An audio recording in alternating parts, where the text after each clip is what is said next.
državu iz koje se odlazi. Tokom ovog leta, zbog ukazivanja kroz istraživanje javnog mnjenja kakva je budućnost Srbije, ko su glasači vladajuće stranke, ko su ljudi koji ne izlaze na izbore, koji nemaju poverenje u političke stranke, a to su oni ljudi koji odlaze iz ove zemlje. Bio sam predmet šikane, medijske, što poslanika u Skupštini Srbije, koji su članovi poslaničkog grupa Srpske napredne stranke, što novinara, odnosno takozvanih novinara i autora etiketirajućih sadržaja, što od jedno 5000 botova na socijalnim mrežama koji su besomučno retvitovali jednu veliku neistinu. A ta neistina glasi da je Biro za društvena istraživanja u svom izveštaju naveo da su oni ljudi koji glasaju za Srpsku naprednu stranku krezubi, da su jadni i bedni. I to je ta politika koja prosto Srbiju deli na dva dela, a pri tome imajte u vidu jednu stvar, da cilj svog izveštaja ne bi bilo da nema časnih ljudi u REM-u. I to onaj deo, ti ljudi rade u službi. Pogledao sam taj izveštaj i vidio da je taj izveštaj koji je sakriven i sa razlogom je sakriven 2016. godine urađen na profesionalan način. Doduše, taj izveštaj ne pokazuje sve. U tom izveštaju nemate informaciju o takozvanoj funkcionerskoj kampanji. Nemate činjenicu da televizije sa nacionalnom frekvencijom podržavaju i promovišu kršenje zakona. O Agenciji za borbu protiv korupcije, član 29, koji je lek za funkcionersku kampanju. I svako ko vam kaže da ne postoji lek za takozvanu funkcionersku kampanju, on je ili neznalica ili govori neistinu. Problem je što Agencija za borbu protiv korupcije, na čijem čelu je čovek koji je izabran prosto u sumnjivom postupku, ne želi da radi svoj posao. Da budemo iskreni, i njegovi prethodnici to nisu radili. Ono što je takođe veliki problem u tom izveštaju jeste takozvani tonaliteti. Znači, nije isto kada imate određeno vreme, da li ste u tom vremenu negativno, neutralno ili pozitivno predstavljeni. Ono što Biro za društveno istraživanje radi od 2012. godine, kada smo uspostavili sistem za monitoring i evaluaciju izbora po OEBS-ovim standardima i u saradnji sa međunarodnim organizacijama, jeste da pokazujemo kako se izveštava o izbornim akterima, ali koristeći dva parametra. Jedno je vreme koje se nalazi u izveštaju REM-a, a drugo jeste tonalitet.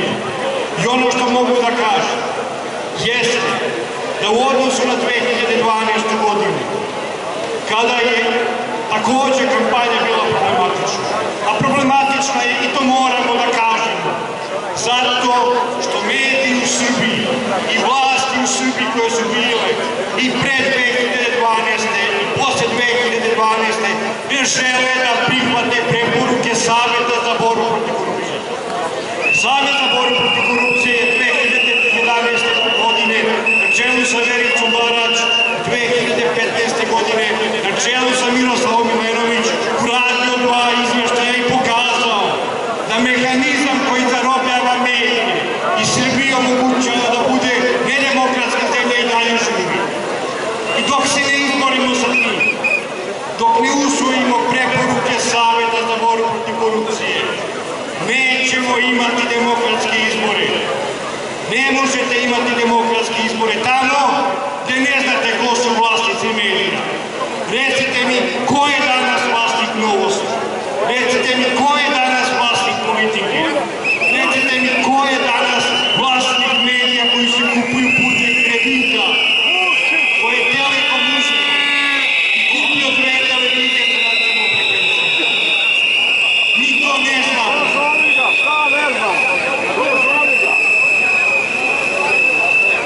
Ono što također želim da kažem, već 2 godine pokušavamo da umolimo REM, da radimo njihov posao.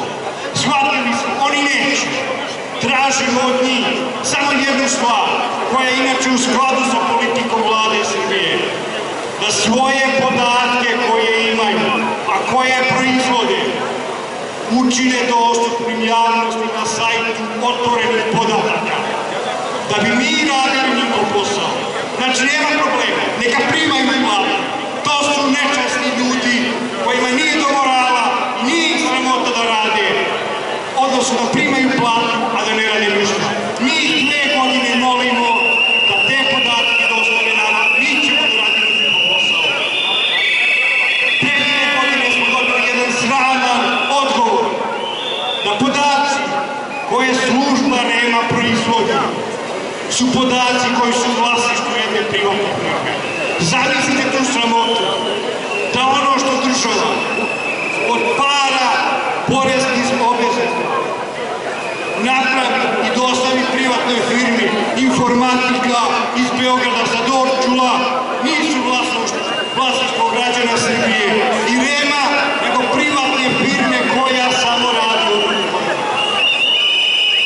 I zato vas molim, mi ćemo zajedno sa nekoliko organizacija pokrenuti postupak i zahtevat ćemo da se ti podaci otvore. Ono što očekujemo također od Poverenika za informacije od javnog značaja, da već posle 4 meseca koliko čekamo odgovor, nam da odgovor da li su ti podaci nama dostupni ili ne. I ono što želim za kraj, jer ja mislim da je ovdje previše priče, a malo delanja, da vam samo prosto pročitam podatke koji ću vam pokazati gde smo u odnosu na 2012. godinu, za koju ponovo želim da kažem da nije bila sjajna i tada je biro ukazivao na loše medijsko stanje u izborima i zbog toga od direktorke Tanjuga, Branke Đukić, dobijao pretnje prijavama zbog toga što smo ukazali šta radi Tanjug zajedno sa Pinkom.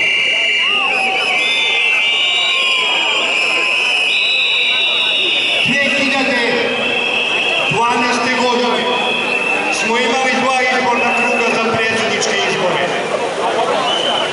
2 glavna takmaca su bili Boris Tadić i Tomislav Nikolić. Boris Tadić je imao 1141 sekundu za vreme prvog kruga, što je 23% od ukupnog vremena koje smo posmatrali. Tomislav Nikolić 4008 sekundi. Da, to je prosto nešto što nije dobro. Zamislite ovaj drugi podatak. 2017. godine Aleksandar Vučić kao kandidat je imao 5 puta više žena.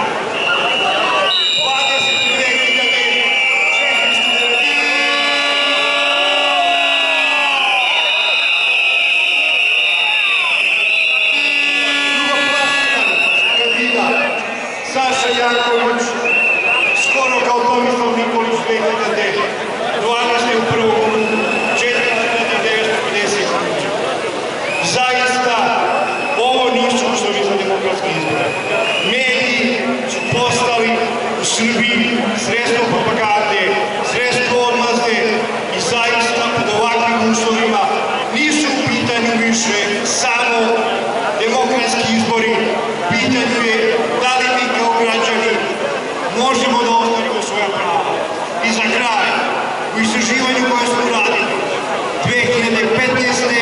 i 2019. na istom uzorku sa istim pitanjem. Pitali smo vas, građane, koliko vjerujete u objektivnost medija u Srbiji. Tek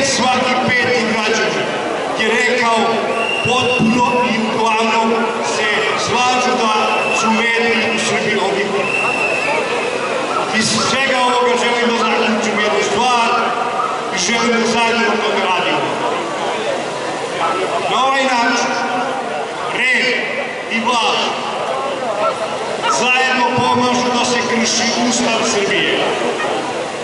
Ustav u Srbije, član 51, piše da mi, građani, koji smo nosioci suvereniteta, imamo pravo na objektivno, istinito i blagovremeno informisanje. Hvala vam.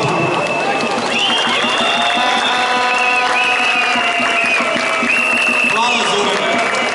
Ovo je bio Zoran Gavrilović iz Biroa za društvene istraživanja i jedan od članova stručnog tima 1 od 5 miliona. Njegovo istraživanje ćete moći da nađete na našem sajtu kad se napravi izveštaj sa protesta. A sad